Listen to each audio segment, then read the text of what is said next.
Halo, kembali lagi di Ruang Zaki Channel. Di video kali ini gue akan jelasin tentang apa sih perbedaan antara gelar doktor dan gelar doktor honoris causa. Akhir-akhir ini kita sedang memperbincangkan dan memperdebatkan tentang kedua gelar itu. Dari segi penulisan aja mungkin masih sedikit dari kita yang tahu bahwa ternyata menulis tulisan gelar doktor dan gelar doktor honoris causa itu berbeda. Kalau kita menuliskan gelar doktor, maka kita menggunakan huruf D besar dan R kecil. Sementara untuk penulisan doktor honoris causa, maka kita menggunakan huruf D besar dan R besar. Sehingga kita harus tahu perbedaan dari penulisan kedua gelar tersebut. Nah, teman-teman sekalian, apa sebenarnya yang membedakan dari proses pencapaian satu gelar, dari gelar doktor dan doktor honoris causa? Ketika kita bicara tentang gelar doktor, maka ini adalah gelar akademik yang dicapai ketika seseorang mampu mempertahankan ujian promosi doktor pada sidang disertasi di jenjang pendidikan strata 3. Ketika para dewan menyatakan bahwa Prof. Mendus itu lulus, maka dia berhak atas gelar doktor di depan namanya. Nah, kita tahu bahwa pencapaian gelar doktor ini memiliki satu proses dan dinamika yang luar biasa. Kita coba akan cek bagaimana hasil riset yang kemudian muncul ya dari beberapa lembaga.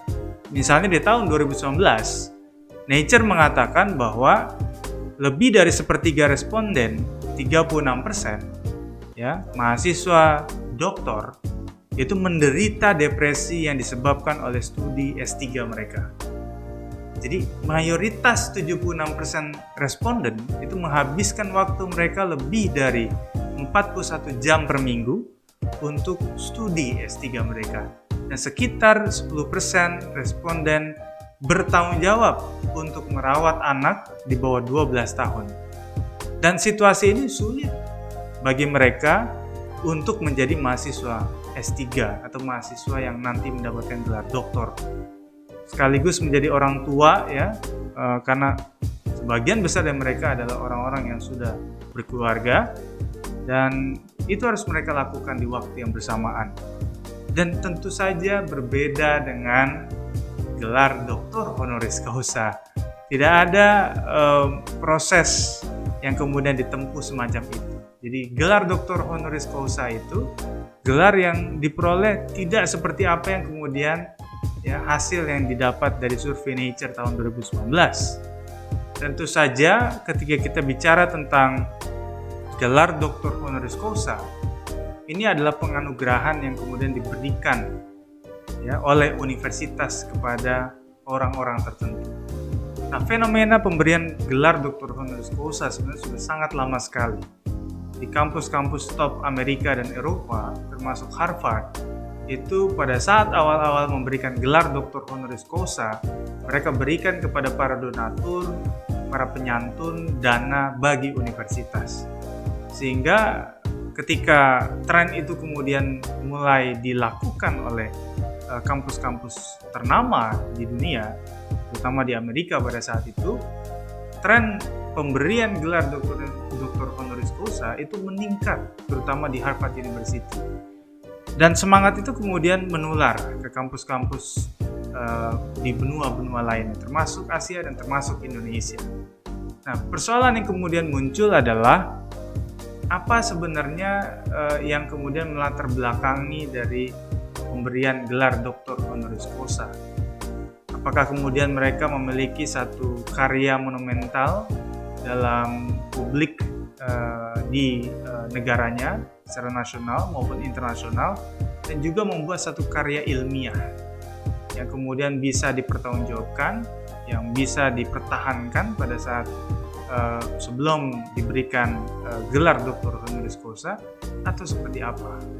Nah, gelar doktor honoris causa yang kemudian akhir-akhir ini mulai merebak adalah mereka-mereka yang kemudian diberikan karena ada kontribusi politik.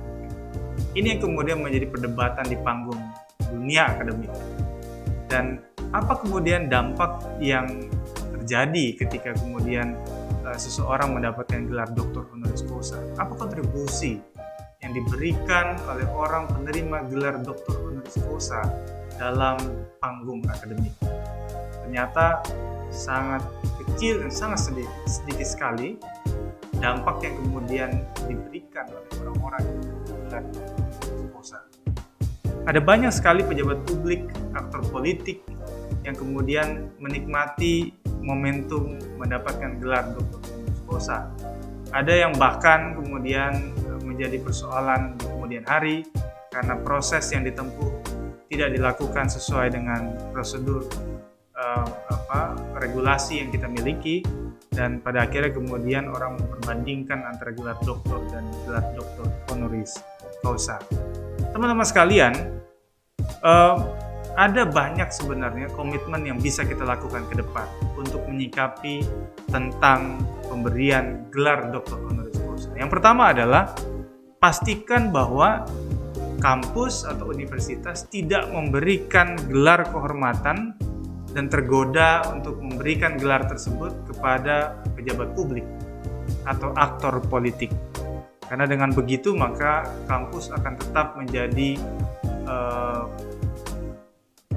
institusi yang kemudian berdiri di tengah, independen, dan menjaga kemurnian keilmuannya untuk memberikan gelar kepada orang yang memang memiliki kemampuan akademik dan kemampuan keilmuan yang berkontribusi dan bisa memberikan dampak yang baik kepada publik.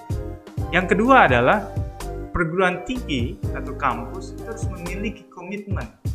Jangan sampai kemudian gelar doktor honoris causa itu diberikan dan diobral pada saat momen-momen politik.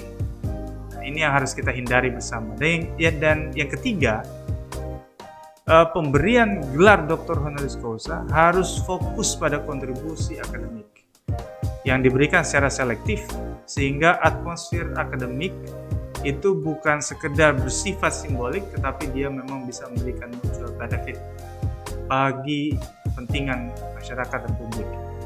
Ketiga hal itu harus menjadi concern bagi kita untuk menyikapi tentang pemberian gelar doktor honoris causa di masa depan. Jika kemudian negara, kampus memilih jalur yang lebih arif untuk memberikan penghargaan kepada orang-orang di luar universitas, maka kita bisa belajar pada kampus di Amerika Serikat, yang mana mereka memberikan gelar kehormatan Thomas Jefferson Foundation Medal, ya, yang diberikan pada bidang arsitektur dan hukum kepada orang-orang yang berjasa di luar universitas, sehingga kemudian penghargaan ini jauh lebih elegan dan tidak akan menimbulkan keresahan politik. Demikian video ini. Jangan lupa untuk follow Instagram gue di @rezaezaki, dan jangan lupa untuk subscribe, like, komen, dan share video ini. Sampai ketemu di video-video berikutnya.